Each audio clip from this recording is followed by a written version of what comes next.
Greetings, Islanders fans. Welcome to our pregame show here live from Center 200, Sydney. Darcy Cudmore, of course, George Matthews getting ready for Game 4. The Islanders possibly able to sweep, George, and finish the series here tonight. Well, historically, the Islanders in territory they've never been before. That, in fact, is they're into the third win of the series as far as the Islanders are concerned in round number 2. That's never happened before, and it happened last night, of course. So, again, the Islanders tiptoeing into new territory.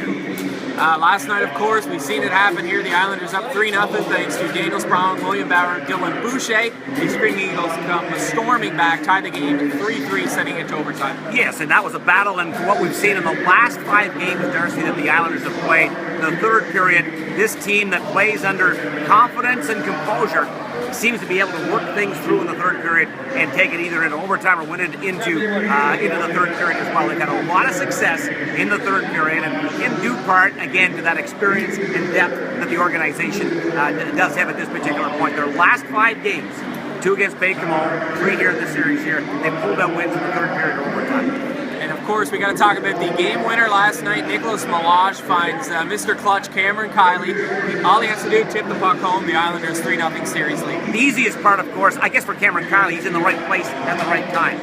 So was Philip Schlappick. Either one would have been able to tap it home, but again, right between the dots was going to be Cameron Kiley. Great play by Nick Meloche. He drew everybody in. He had it right in the wheelhouse. Looked like he was going to load it up. He's got those 16 goals off the regular season, so he's got a significant shot. And of course, the goaltender for Cape Breton is playing the shot. And then all of a sudden, from Meloche, veteran move, looks to the left and just takes a peek, plays it in the slot, in an angle in, game's over. Great play by Meloche in particular, and timely game-winning goal, third of the series for Cameron Kiley. And now tonight, adversity is the key in the playoffs, and the Islanders will have to face some tonight. Francois Beauchemin will serve Game 2 of his suspension. Adam Marsh will serve Game 1 of a 3-game suspension stemming from a hit or more last night. We're not sure. Matthew Grouchy also out tonight. George, here comes the depth of the Charlottetown Islanders. Yeah, Sam King is coming in, Ty Fay as well. And we look at the game last night, a nail-biter win for the Islanders. Boucher scores his third. Will Bauer his first as well in the playoffs. All these depth players that the Islanders have acquired either at the start of the season or at the trading deadline have been huge factors in why this team is successful to this particular point. Your great players have to be great. Other teams have great players as well, but generally it's your depth, your forwards 7 through 12, and those 5 and 6 D guys that help put you over the top. If they provide the amount of quality play that any winning team has to have in order to have a winning season, then you are going to have a winning season, and that's what the Islanders have here right now. Will Bauer centering Alex Darcy, Daniel Sprong. Gregor McLeod will get a great opportunity with Cameron Kiley and Philip Schlappick, George, and a guy like Sam King, Chris Shattuck. They're going to be key tonight. Yeah, there's no doubt about that. And again, we talk about the depth, but a guy like Sam King is going to come in. He's going to have fresh legs.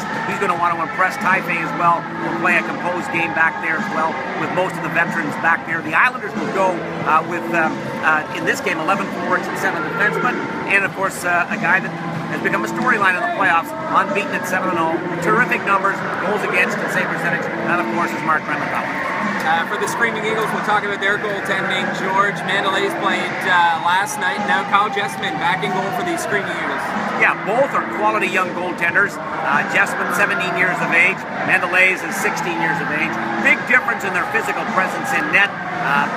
You know, if I'm a Charlottetown Islanders fan, I would sooner face Jessamine because there's some openings in his game. Not so many for Mandelay's, but they decided to go tonight here in Cape Breton with Kyle Jessamine. He could be the game's first star, but again, I like of the two, Mandelay's to me is the better goaltender.